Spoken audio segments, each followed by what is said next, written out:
All right, welcome back to the game. I'm clearly DomKirby, and in just a second I'll be joined by Matt and we'll have our special guest Tiffany Ricks from HacWare. As always, be sure to like, subscribe, do all the stuff. You know how Dom normally says it. I'm not that great, but if you will, click the buttons, and let's jump right into this week's news, and we'll run from there.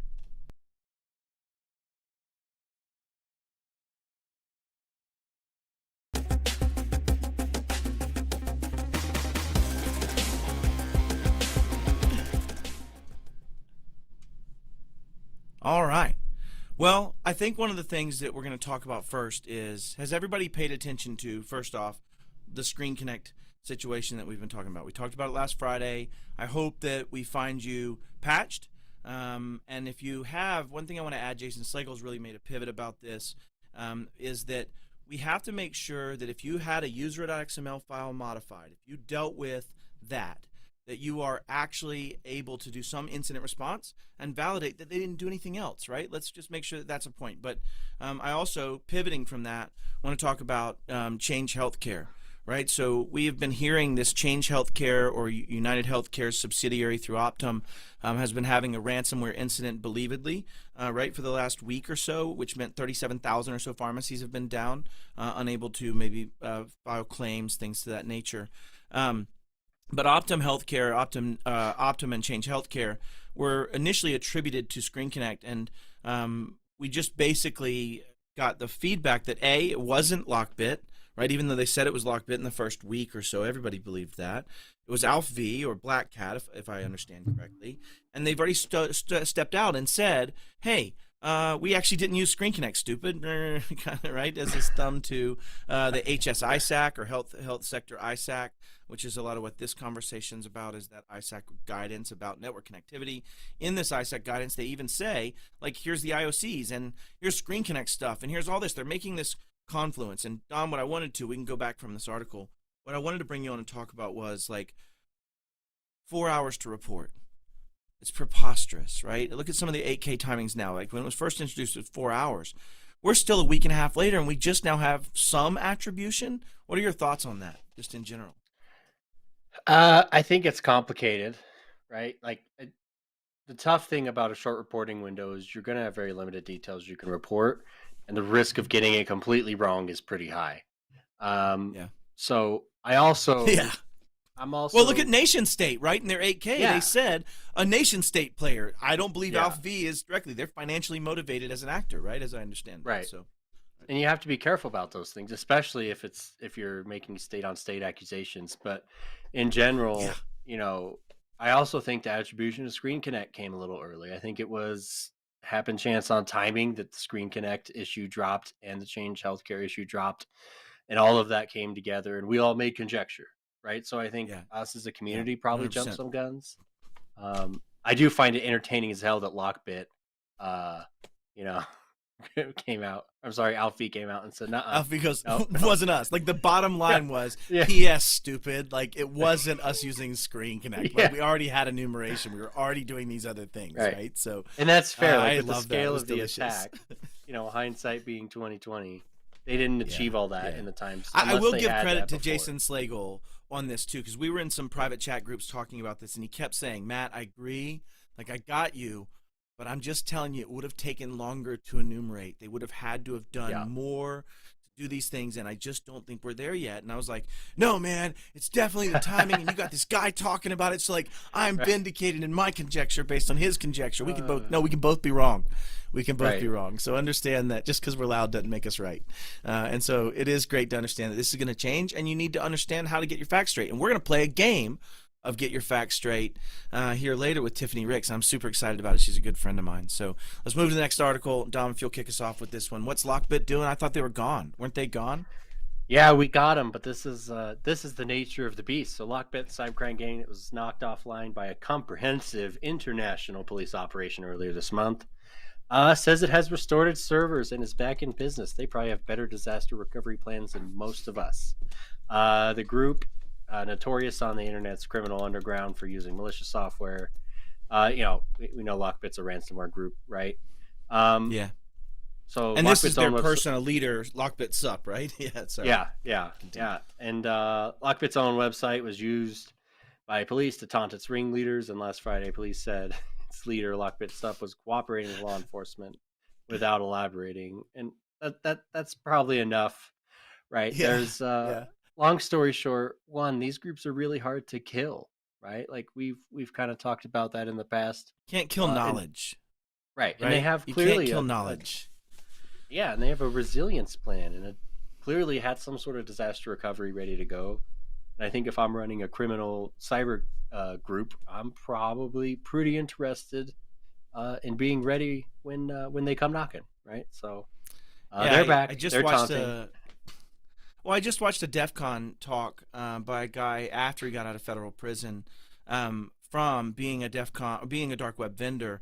And in his whole talk, he's just talking about his OSINT OPSEC protections and things that he was doing. You know, I get bored, so I watch stuff like that, right? But he was talking about how he was evading law enforcement, how he used the U.S. Postal Service as a weapon because they had to have a warrant to open the Postal Service package where DHS does not, and right, and he just talked about all of those things. But to your point, like he said a lot of things around burning his identities. A lot of things in Yeah, that regard are just PGP keys, right? And you just carry right, it around until you're like, nope, nope, nope, bye bye, nope sauce. I'm dropping right, off this PGP key, and y'all get me another one. I'll have to build a new reputation, a new identity, and just don't forget that we right. think about this as cut and dry, but it really is more fluid than people like to believe it is, and that's why this challenge is the way it Well, think is, right? about So, the anonymous concept, right? The idea of anonymous as a group having no single leader or right. being an or like it's very similar to that. Anonymous very much did that on purpose, but at the end, this is not a registered trademark of a corporation, right? So it's not Right, hard for them to right. reboot or someone else to Yeah. reboot the same code and name.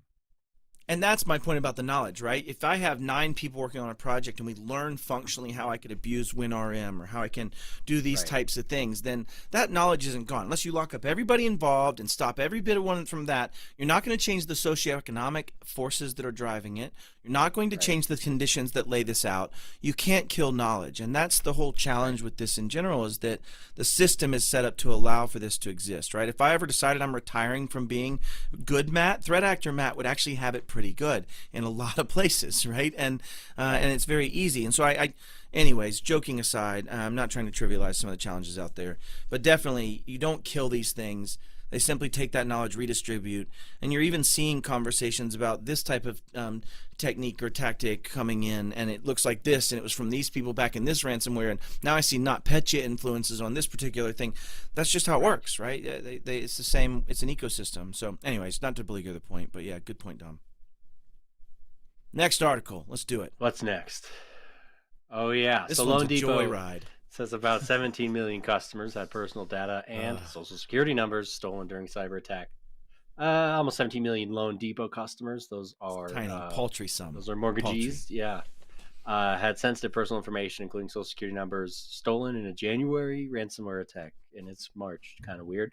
Uh, the loan and mortgage giant company said in a data breach notice filed with Maine's Attorney General's office that the stolen Loan Depot customer data includes names, date of birth, email, and postal addresses, financial account numbers, and phone numbers.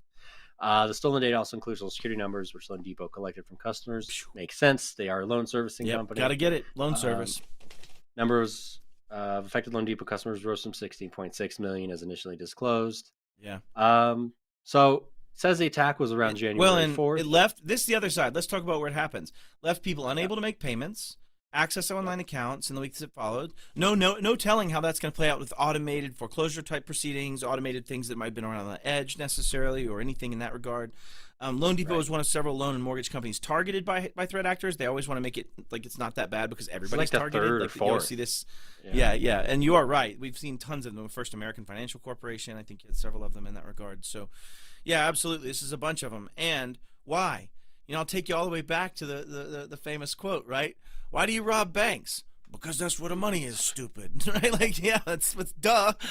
So this is why we steal Well, stuff from these are people that have juicy data bits.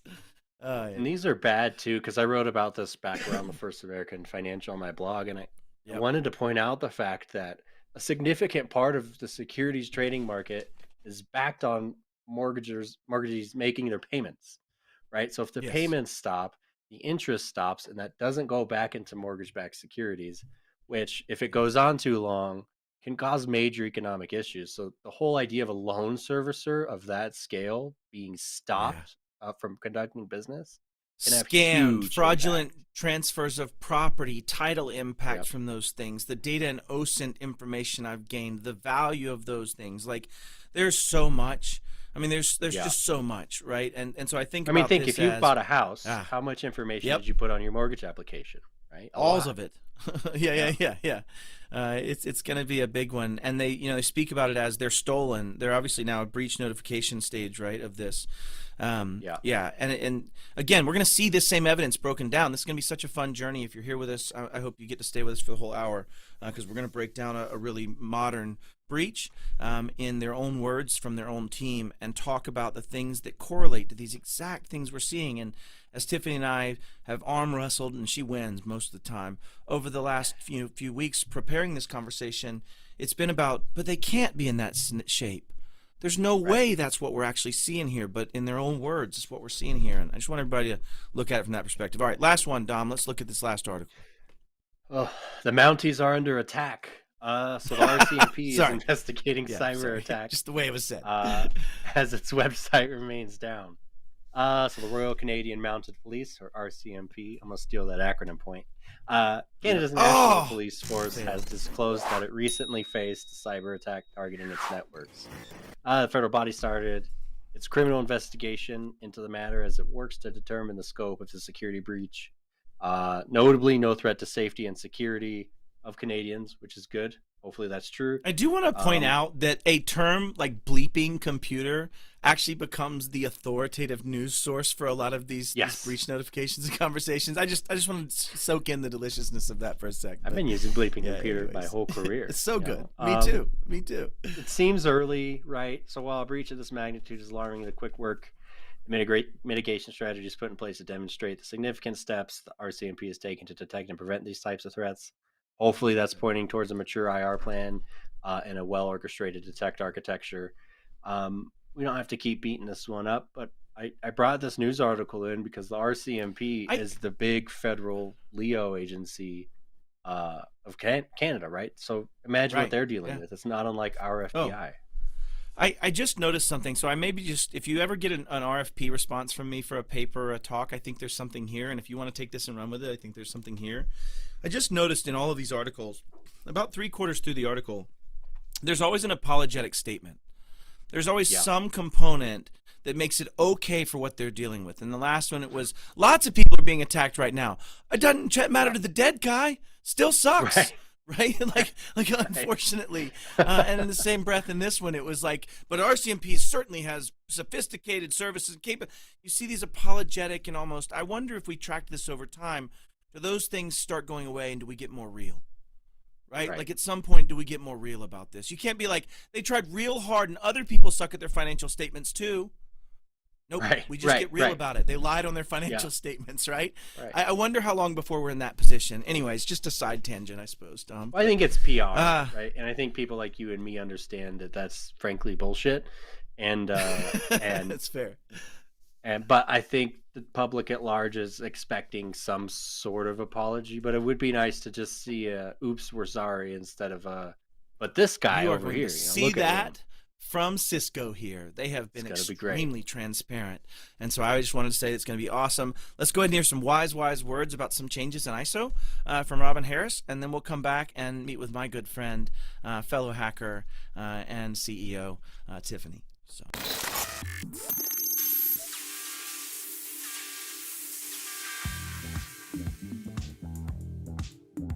Let's talk about the new ISO standard 27001 2022 version. It's out. And if you are going to transition to the new standard, my recommendation is start now. It's organized in a very different manner. They've reduced the number of controls from like 113 to 93. However, that's because they've combined some controls and they've added net new 11 new controls. And you'll look at those new controls. It's like information deletion, configuration management. Some of those things you might be doing, but you've never had to present that data to the auditor. But some of those things you're probably not doing. So you're going to need to put those controls in place. And your internal audit is going to have to cover everything. Not only that, they're going to add on a couple of extra days just for the transition. So this audit is going to be a little more intense than your standard typical audit, right? And you want to give your different stakeholders and control owners some time to understand, here are the new controls. Make sure you have everything in place and can provide evidence. And I recommend filling those 11 controls out and doing an assessment before you do your internal audit. Just look at those 11 controls and see where you stand. Work with the stakeholders and find out, is this a big lift for you? If this is just some additional paperwork, if you've got it, you want to know early. You want to give your control owners some prep time to understand, hey, here's what's changing. Here's what it means to you. And let's look at how you would provide the evidence that you are in compliance. And something else ISO did that I thought was very interesting. They relanguaged some of the controls and they snuck a few things in. So I'll give you an example. When they talk about asset inventory, they specifically peeled out information assets. Information are assets. And you may not have been thinking about, do I have an inventory of where all my information is? Because you didn't have to go to that layer. So they stuck that in, and you'll see there are other controls where they've added a layer onto what you have to do in order to be compliant. So I'm going to invite you, if you're going to the new standard, and I hope you're not waiting because, they're going to retire the old standard and you don't want to be in the middle of, oh, I'm forced to do it. You want to do it now so that you can have a graceful transition instead of a reactive transition, right? And just prepare. They've changed how they've organized the controls. They've added new controls. They've snuck a few things into some of the old controls. They've actually put in a requirement that you have to sort of manage changes to the ISMS. I'm going to use our favorite word. They're leveling up. We have to level up also. I invite you to get started early and have a great, great year in terms of your ISO 27001 performance.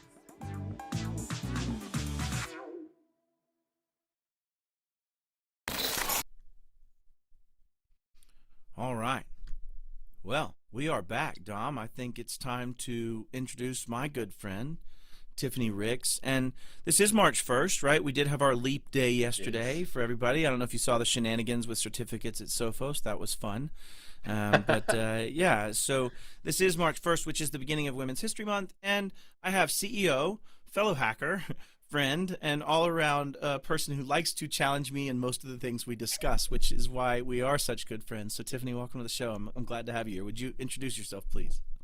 Yes, Matt. Thank you for having me. And yes, I'm glad to be here on the first day of Women's History Month. Behind me, I have a visual of one of the first computers. And so I'm really excited to be standing on the shoulders of my ancestors and really excited to be sharing about technology, cybersecurity awareness, and all the fun things we're going to talk about today. I'm really excited. But my background, I am a former ethical hacker. So I started my journey in software engineering. I took the typical journey of starting as a coding nerd. I love all things coding, innovation, and then moved into working with the Department of Defense, held a secret clearance, build solutions with them.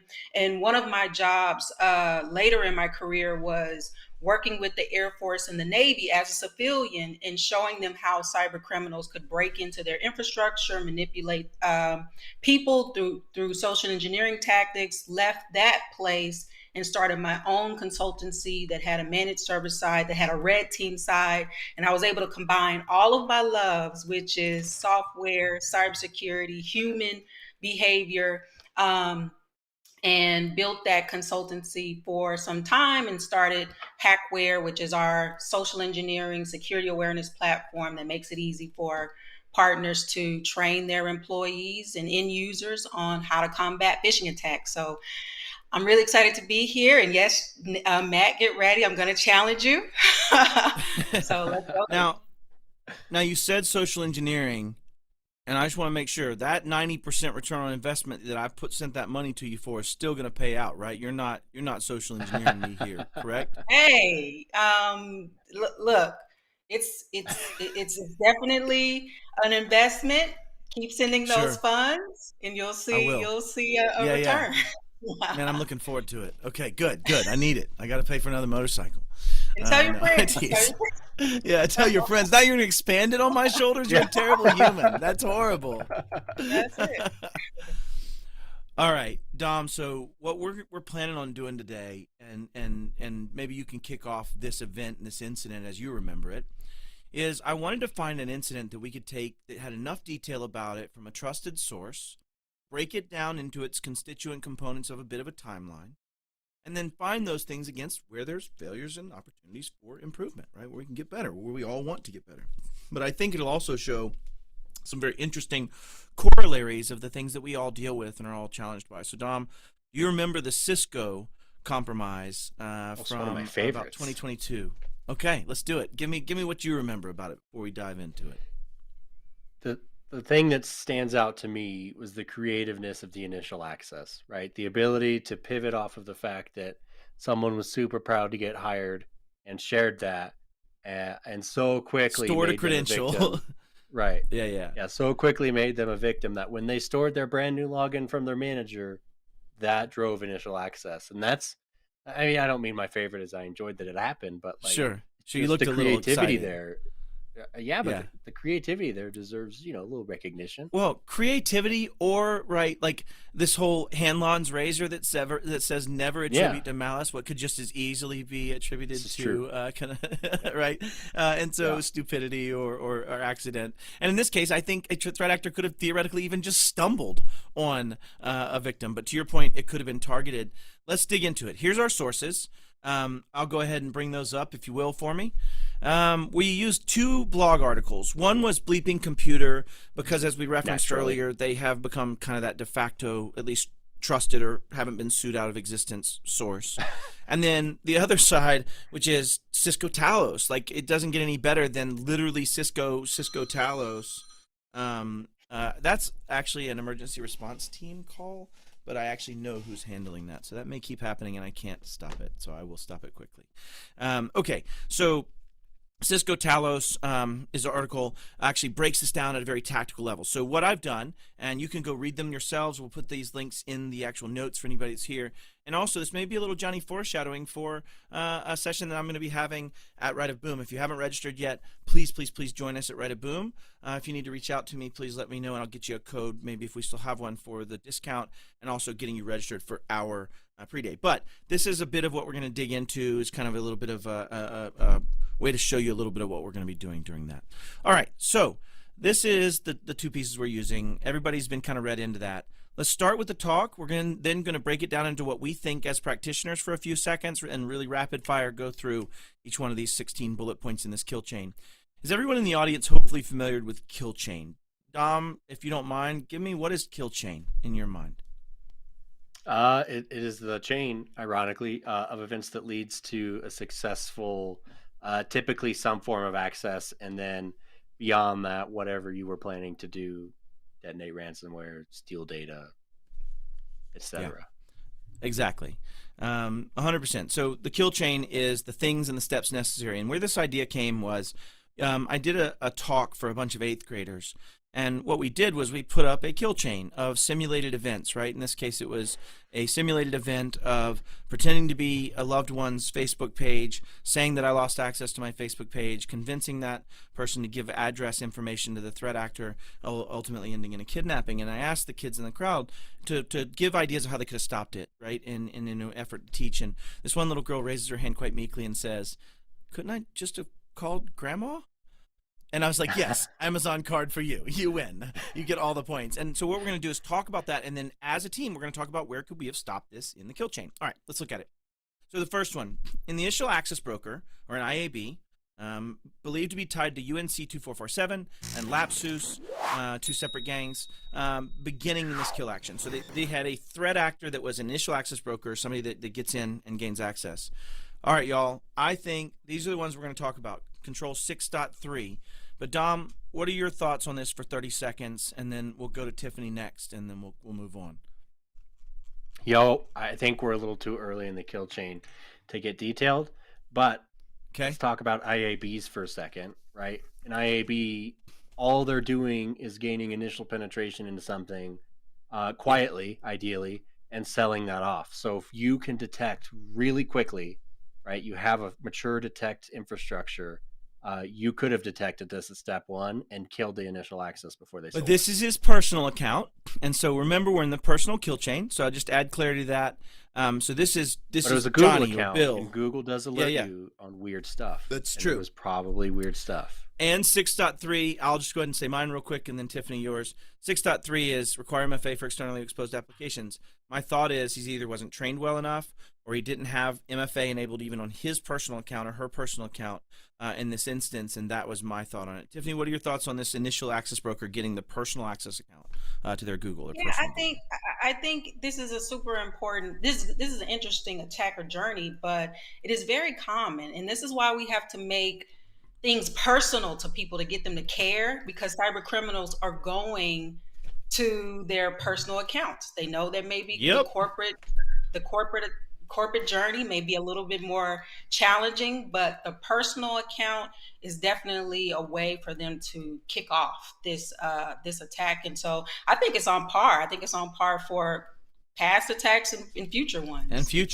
And it's going to get easier to attack that low-hanging fruit and hope that you've made mistakes like we're going to see here. The victim, this human, synced their corporate accounts to their personal Gmail account.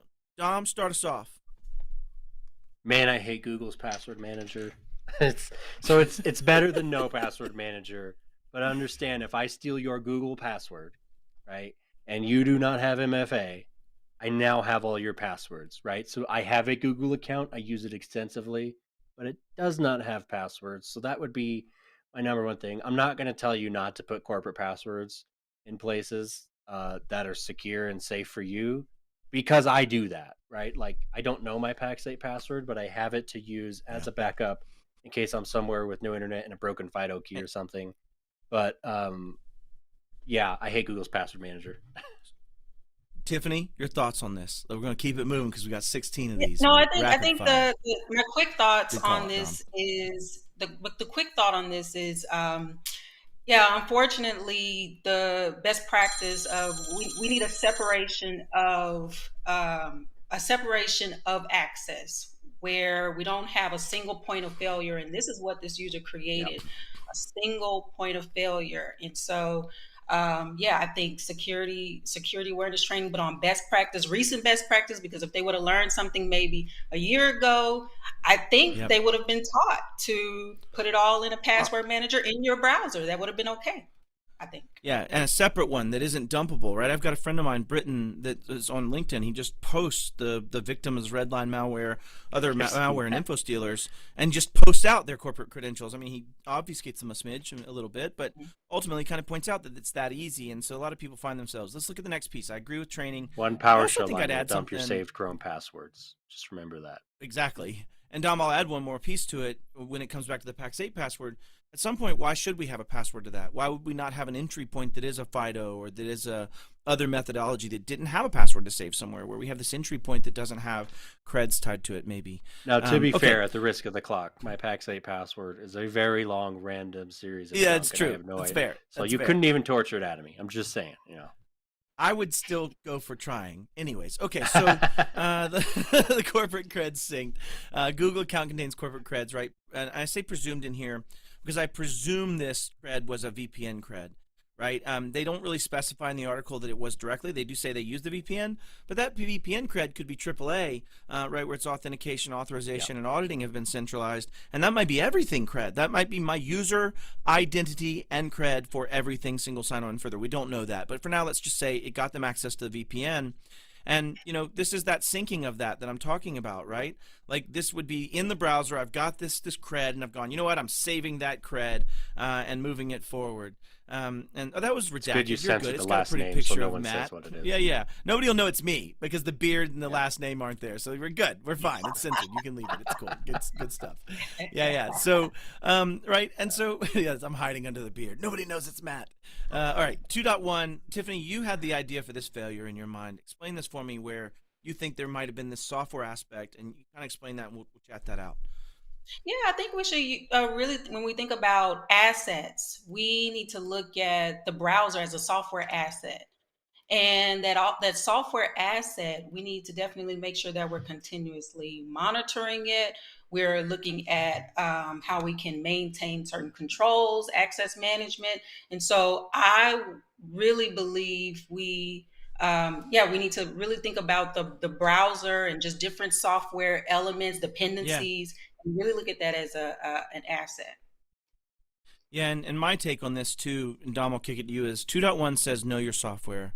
4.1 says, hey, configure your stuff, right? Set it up and configure it. If you don't need this service, disable it. Like maybe if you don't need to store passwords in your browser because you have a password manager you expect your users to use, maybe disable the ability to do so, right? Like those would be the pieces I'm talking about. And then you get into 5.2 as this using unique passwords, is extensibility of hopefully that VPN password isn't directly all of these other pieces. And maybe that's okay, right, with SSO and that earlier description.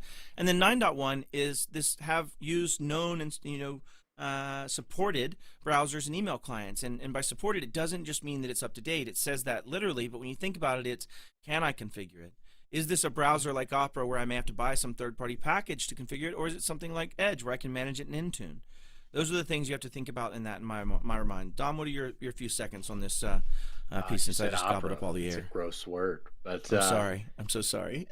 Yeah, I mean, I think we beat this one up enough, right? The creds were synced, and I would make conjecture that it is some sort of SSO and something, LDAPs or something on the back end is happening. Sure. And that's how they're authenticating. Oh gosh. Lightweight directory access protocol. Security. Yes, I think I got it. I didn't look it up, but I may be wrong. Lightweight directory access protocol. It is lightweight directory access protocol in the SSCP. Yes, man, winning. I get the point. Thank you. But sorry.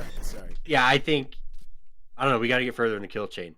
Form an opinion. Okay, let's move forward. We're going. Next step. What happens next? We've got this juicy VPN. We've accessed it, and I want to add some clarity to this too, because we're accessing this VPN from the extra stuff we're going to get to at the bottom, from an asset that wasn't the victim's asset, right? They pivoted to some other controlled asset where the logs aren't going to be yours, the things that you're not going to have won't be there. So I want to give that clarity. Okay, now we bring in Yandoang ransomware gang. So this one is actually partnering with, or in some way presumed to be sold to, these credentials so that they can go enumerate, egress, double extort, ransom, right?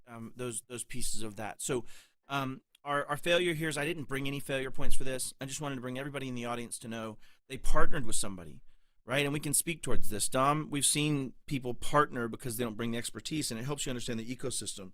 What are your thoughts on this partnership, this joyous, wonderful malice pool? Yeah, together? Look, cybercrime is a commercial marketplace. Right? It's illicit, yes. It's illegal, yes. But it is a commercial marketplace, and people who are really good at gaining initial access aren't very good at writing ransomware.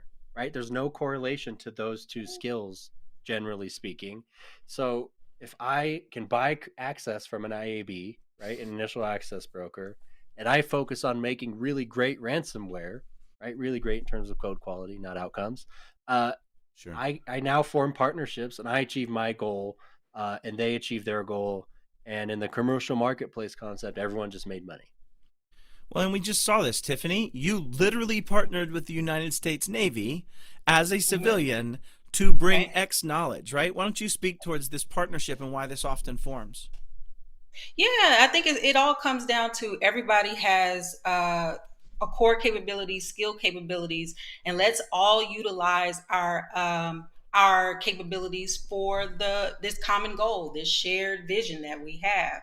And so, yes, on the government side, they did that well. On the threat actor side, they're doing it well. I think they're oftentimes they may collaborate and do that better because the outcome is we're going to get these resources, this data, and it isn't this competitive thing where I want us to be the first who has found this out and has done X, Y, and Z things for corporate gain. I feel like it all works, but I think the motivation on the threat actor side, I feel like they collaborate better than we do on the private Yeah. on the private. That last point is the biggest one, I think, right? Yeah. To your point. Yeah.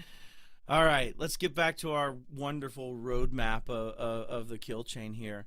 So we've now left the personal kill chain, right? Because what's presumably happened is throughout this path to sell to this ransomware gang, someone said, "Oh my gosh, I have a Cisco cred. I have access to a Cisco VPN. Oh my goodness, I need someone that can take that next step." Right, to your point.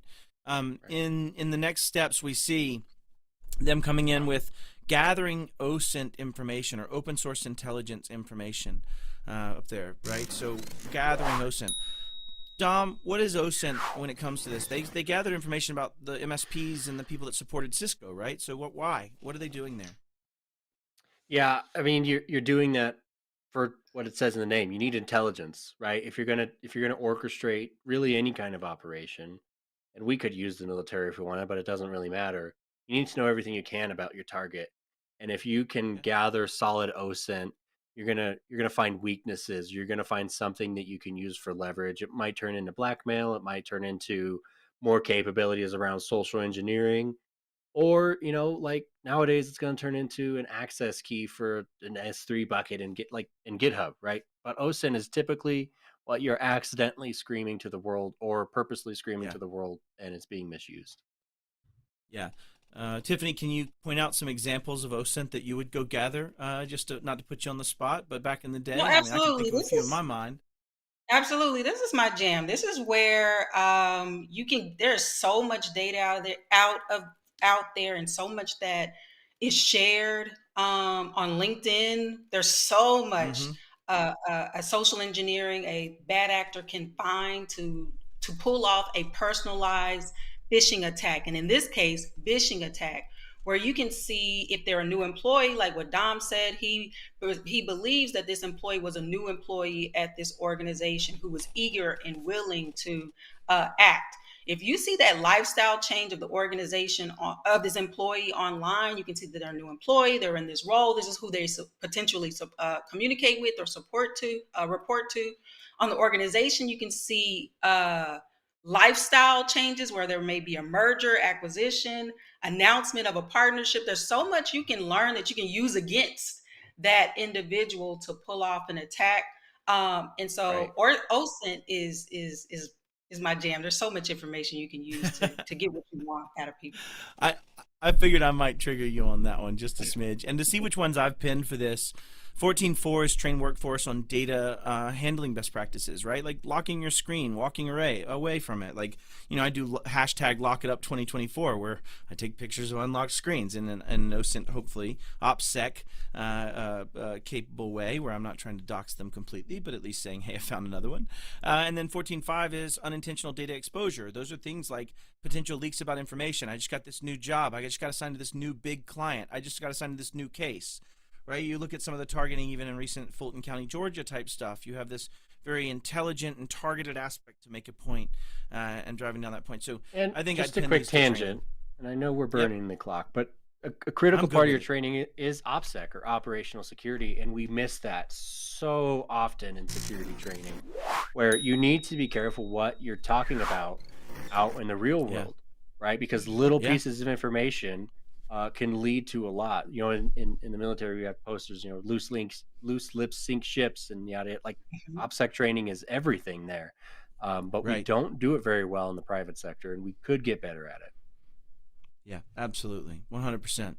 All right. So we And agree then this is really definitely a quick, training. Go ahead, Tiffany. Yes, ma'am. well, really quick, I think when we were preparing for this, you brought up a good piece. Even on the engineering side, like all of the things that is broadcast, if we just make a call to a certain server and it tells us all the details of the dependencies on what they built, that's OSINT information that can be used against Oh, yeah. the organization. You mean F12 can tell you things about an application and the infrastructure we're trying to attack? You're blowing my mind right now, Tiffany Ricks. Full software versions in the server header? No. Yeah, full no software way. version. Let's not. The server header. That's exactly where this came up, wasn't it? In the sense Yeah. that, Right. and I said this to a bunch of CISOs the other day. If you're building a product, don't respond back in your HTTP header the information I need to know of which one I want to attack. Right? That makes it just Right. too easy for me. Even a dumb like me can code my way through that problem. Mhm. Okay. So let's talk about the next step. They logged into the VPN. They used these harvested credentials. They've now made, because think about it this way. In 5, there actually isn't anything, there's some illegal because they compromised the personal account, but there's nothing illegal against this company yet, right? We've just, at this point, gathered information, right? Britton White would be an example of that. He's helping people understand there's that information out there. And so now we're like logged into the VPN. In my mind, this talks to, and they speak about this later, that I was able to get in, which meant I came from a device that wasn't a device they were tracking in that regard. 13.8 is getting into deploy NIPS, right? You said this one, Tiffany, so I'll let you speak to it, or Network Intrusion Prevention Solution. I caught my own point. I'm glad I didn't mess that up. 13.5 is manage access control for remote assets. And it actually says in there, like, we're talking about up-to-date anti-malware. Well, guess what? I bet the threat actor's computer wasn't running my newest version of Sentinel-1 or CrowdStrike, right? Like, I have a high suspicion that was the case. Configuration compliance wasn't there, although they have done that. There have been examples where they've actually emulated the environment under their own control, though. Configuration compliance, like how is my secure configuration set up? Do I have these things set the way, in maybe even presumably with, like, you know, passwords in email browsers? But yeah, and then 13.1 gets into having a SIM, and they call this out later in Cisco's own Talos advice of, you know, hey, centralizing event alerting would be very valuable. Anybody have anything they want to add on 6 that they were able to log in, period, without any other validation, certificate based or otherwise? Like add another asset uncontrolled? It's a little scary. It's a little scary. We don't know the full story, and they're not. There's definitely parts of this they're not going to tell, and I think that's acceptable. But I am concerned that the timeline we've built out of this article goes from gathered OSINT to now has access into a network. Like there was no middle compromise And lots of access. Yeah. And that's actually a little bit terrifying to me. Yeah, which this is the next step. Here's where Tiffany comes alive, right? And bringing up this piece, because this is how they got through that first armor. Because to your point, Dom, they're signing in somewhere else. It's going to trigger an MFA, and you have an ignorant, and I don't mean this negatively, but an unaware user getting pushes. Let's talk about that. Tiffany, what are your thoughts on this? Yeah, I think the thought on this is that there's a couple things. Of course, we want to talk about the CIS control and how the user needs to get trained on social engineering best practices. But the problem, the way the threat actor was able to gain success was they did a 2-factor approach. So they did MFA fatigue, which is they continuously sent push notifications to the user to be able to gain access to that device. Where they added validity to this was they did a phishing, a voice-based phishing attack where they called the user and they told them that there could have been something. Yeah, they called the user and they're saying that maybe that your account has been compromised. And I'm just assuming this is what happened. I don't know what happened, but I'm assuming that some threat actor called them and said that your account has been compromised. I'm sending these MFA notifications to come through, and go ahead and go through the process of moving forward with the next step. And so that sort of adds validity, where I think if they just left the MFA fatigue there by itself and they were getting all of these notifications, maybe that would have caused alarm, but the phishing, I think, added validity to it, which allowed them to trust it and move forward. And they can only do effective phishing if they've done effective gathering. It can't be bad data. It can't make you feel sus, right? And Dom, Right. that's one of the reasons you brought up the value of OSINT earlier, is just how much it can make it seem more real and It's place you incredibly in a powerful, position of fear. right? And remember, this is what happened to Uber, right? I believe it was they were using Duo and they didn't have code verification, and it's another training element, right? Microsoft forced you to turn on number matching, uh, to the extent that you actually have to type the number. It's not 1 out of 3 anymore, right? You cannot turn that off, but you have to follow it up with training users that there is literally never a circumstance where I need that number, right? It's not a thing. And if you can drive that training home, it will help a huge amount, because getting a call asking for that number should be, or asking you to type a number or whatever, Yeah. should be an immediate alarm, right? Should be like, hell Yeah. no, hang up, call the real IT people, right? Well, it's But almost if they were Schrodinger's. impersonating the IT, go ahead. Yeah. Well, that's what I was about to say. It's almost Schrodinger's problem, in the sense that you have a Yeah. person calling you saying, I will either have access to this code because I am potentially your support team, or I am pawning you right now. So it is Schrodinger's, which means if you are trying to train users, you have to train them. It's probably not the good outcome. Cat in the box with poison, like, probably not going to work out long term. Like, if I'm really serious about this Schrodinger's problem, not to make it a smaller problem. When than it you have is, to be but specific in that anyways. training, right? Like banks actually do this. When they send you your MFA code, they say, we will never ask you for this. And that needs to be the same Yeah. training you drive home for push fatigue is, we will never need this number, nor will we ever need to ask you to type a number under any circumstances. And then never ask Yeah. them to do that, right? Find another way to fix the problem or whatever you need to do. Absolutely. All right, we've got about 7 more to go, so let's get to the next one. We now have gotten access. This is the first point we actually gained access, right? Because the user now got tired. They even say in their own post, the user just finally, they even say whether or not. They even say that we don't know why the user ultimately did this, and it's really great when we get to that point. Okay, so presumably they then said they lateralized. They went to Citrix host. They went to their DC, which means to me, in my mind, 13.8, deploy a network prevention solution, is at the very least the failure. It's also probably a 13.1. It's also a 13.11. It's also a 13.10 from an application layer filtering potentially. There's all kinds of challenges here. But first, they start with the user context, which would be normal. But once they started to do other things, how did they go to a DC? And Tiffany, you and I were talking off show. I don't want to beleaguer it because I do want to get to some of these other points. But is it because they were an admin, or is it because everybody has admin?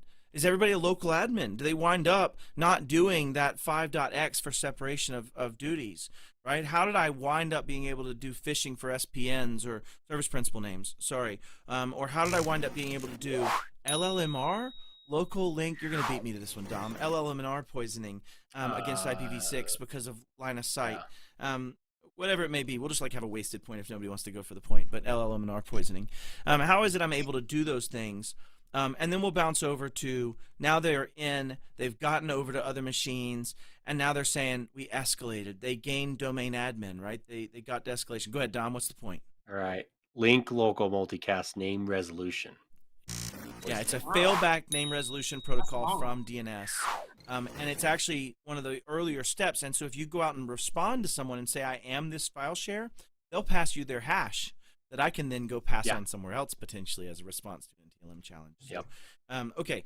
Anyways, not to get too nerdy, I'm trying to keep this a little bit higher level. But ultimately, the gain domain admin, I think that is a failure in 10.1 from an anti-malware. They talked about using Mimikatz, LSAS dump. They talked about doing things of that nature in the TTPs that we are going to see. 13.1, again, the SIM should have correlated that. 13.11, you should have tuned those security alerts to hit you at the right time. Anybody have thoughts on the fact that they didn't catch domain admin at this point? I think that is where they said they caught them, actually. Once you see Cisco's write up, they actually said this is what caught them. Was the domain admin side. But what are y'all's thoughts? I mean, I'm thinking this is a multi-million-dollar organization. I find it really hard. I mean, a multi-billion-dollar organization that's spending millions of dollars on cybersecurity. I find it hard to believe that everyone has admin access. I really do believe that this was cyber criminals were smart. They knew who to target. They looked at this person on LinkedIn, found a way to get to them, and then got access to their account and was able to get lateral access or escalate into other accounts. But it's hard for me to believe that they were. I don't know this threat actor, but I would agree. Like, with the amount, even just like if you look at the amount of government and high-end corporate business that Cisco does, I mean, Cisco is the basis of a lot of the networking. There are plenty of Cisco devices in between you and me having this conversation right now. Yeah, true story. It would just blow my mind. I'm leaning more towards, and again, I don't know this threat actor, but they had to, I think they had to have some sort of exploit that was readily available in Windows, pre-patch Tuesday kind of thing, or something to that effect. Could more have been done in terms of network isolation and NIPS detecting that, like, why are you querying the DC like this? Yes, for sure. Yeah. But admin access, man, that would blow me away. Yeah. I think NIPS or NIDS, both sides of it, network intrusion detection and prevention, right? From both sides of that. So you get my other point. I don't want to miss it. But I calling me the pessimist on this. I used to be a smiling young man. My eyes were all happy, and now I look at security a little differently, Dom. I'm a little more jaded. Potentially. It's okay. I still smile, but maybe you're right. Okay, let's move on. Number 10, establish persistence, right? They started to work towards this. 8.8, logging. 13.1, SIM capabilities to go. Why did we just have a new scheduled task created that has these kind of repetitive things? Why do we have these triggered startup things? Why do we have whatever it may be? Why did we have some service principal added? Why do we whatever it may be? And so I think we can all talk about persistence to death. I don't want to beat this to death. I want to get us caught up. We got just a few minutes left. Sensitive data enumeration. This is another one of those opportunities where someone could have caught someone at this stage. When I'm starting to look around and actually find all the data that I want to steal, that are those juicy bits, right? They go in their own article to say that they saw pre-ransomware activities like data enumeration, sensitive data enumeration. I think there's failures in 8.5 when it comes to those from a logging perspective, and 8.11 as well. And I think that as we start thinking about sensitive data enumeration, that's when you should have the most capability of detecting, right? 8.5 says configure detailed audit logging for anything containing sensitive data. Includes source, date, username, timestamp, source, address, useful elements that could help with a forensic investigation. 8.11 says conduct audit log reviews. Find when somebody's touching sensitive data. Dragos showed us a great example of that, right? Dragos saw when people were trying to access control sensitive data and said, out, you're done, you're not a real person. And I think that's one of those growth areas. I'm going to get us caught up because I want these Cisco points to be covered. They had some great writing in here. Egression of sensitive data, right? Somebody was able to send this data. That's your next opportunity to catch it. You should be seeing that someone's sending data. That's a 13.1 or a 10.1 MDR type service, right? Managed detection and response as a capability of saying, why do we have that? One of the juiciest parts that came out of this, Dom, was that the bleeping computer article, and that's why I left it, was they found their NDA with Cisco leaked as part of this exfil, right? So I just found that just a little juicy that it was their NDA about this. So anyways, yeah. All right, last parts of the kill chain. We now have data out. That is now defined what, Dom? What would you define sensitive data potentially out? That takes it from an incident to a, you don't have to say it. Breach. I'm not gonna make you say it. Breach. It is the word. It would make that a breach if you have sensitive data that has been egressed. Efforts to minimize. They then showed the tradecraft of them actually trying to hide their tracks, and I'm going to show you some of those here real quick. Wait. Actually hold on, because we said the B word on this show, and we hate the B word on this show, so we go back up. You do hate the B word. Okay, yep. That's how many? We can't just roll by that. Is what you're saying. Let's point this out. How many steps did we make it down the kill chain before we called it a breach? 12. So we covered 12 events before we were willing to make conjecture that it was a breach. I just want to point out we did use the word, but only after 12 steps in the kill chain. Yeah, absolutely. Oh, we get into UNC 244. Somebody's reading about UNC 2447, Vintage Sombrat. Maybe just another one of their use of TTPs and 0 days and things. Very good. Okay, very good. So, good call out, Dom. Absolutely. All right, the effort to clean it up. And as we go back to this tradecraft, they're doing like Windows Event Util, delete, CL, log name, clear log name, net user, their new user, delete that user. Right? They're trying to do obfuscation, cleanup, and deletion of forensics evidence, which is one of the things that I'll call out that Cisco probably did really well, but also most MSPs need to grow in, which is the ability to actually have logs that are either immutable or somewhere remote and centralized that wouldn't be destroyable. But also in the same breath, I think there's a component of making sure you manage the sensitivity of logs in there. And actually, I think I have my timing out of order, but we'll come back and add on these as we wrap it up. They should be down here. Yeah, look at that. Oh, terrible timing. Oh, they're all 13.1. That's why the timing's out of order. So in my mind, a lot of this stuff is 13.1. right?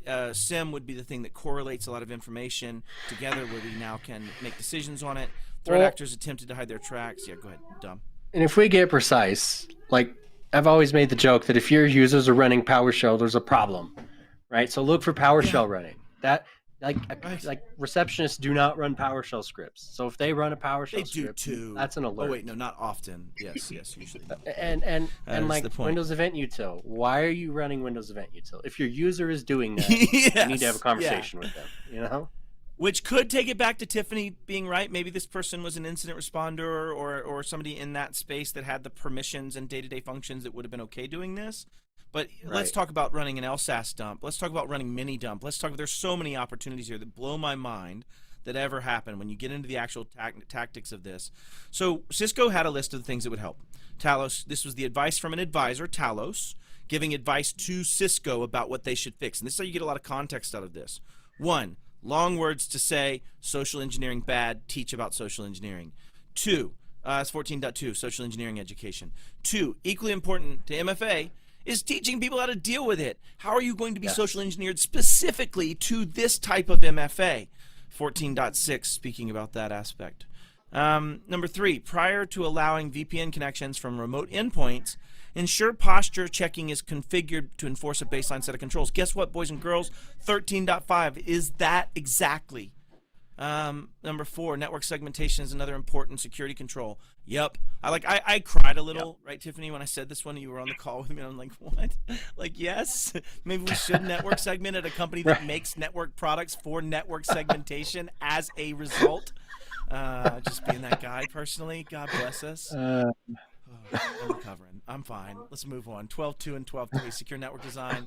12.2 is secure network design. 13.4, right? And I think 13.4 is going to be into filtering for network segmentation, as I understand. Let's make sure.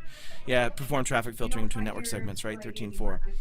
5, centralized log collection. Really? Okay. Perhaps. Centralized log collection, perhaps. Like, that's the whole point of a SIM. That's the whole point of this. That's what we do. Didn't they just buy Splunk too? 8.9. Just saying. I think, right? Am I just right saying. on that? Yeah. Yeah. Just saying. I'm pretty 8, sure 9, Cisco 8, bought Splunk.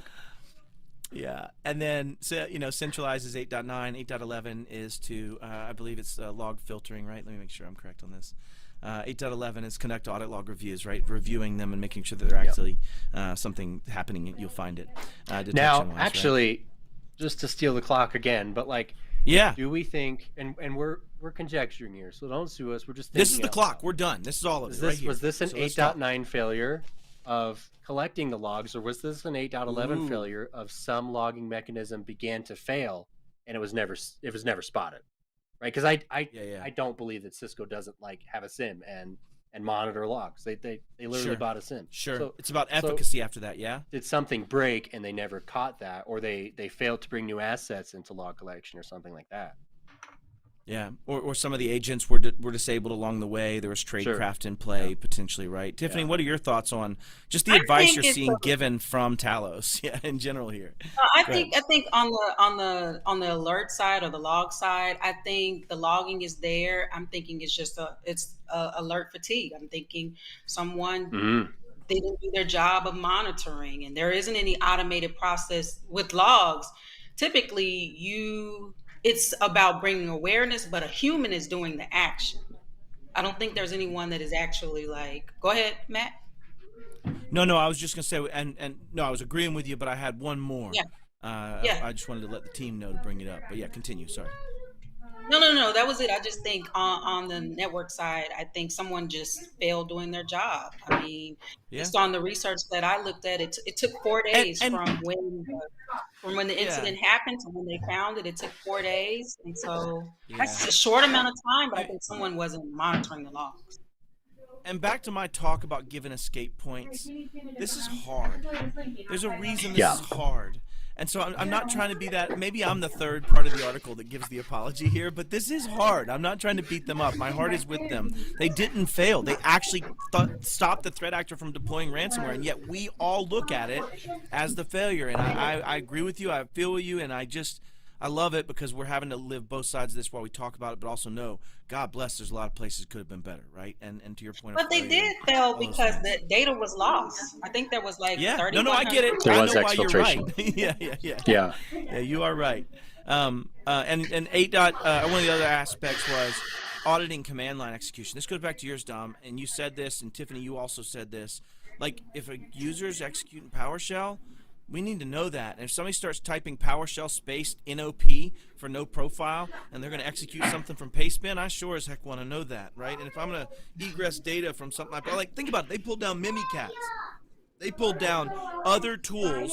They did Powersploit, Mimikatz. Like, they used tools that should be hashed. I don't even mean, okay, I'm going to get off I'm not going to fall and break my neck here. But these aren't things that should have been that hard. Okay, I'm done. A somewhat sophisticated threat actor, right? So I think they've probably defeated the hashing conversation just fine. So to be fair to Cisco. Okay. All right. I'm down.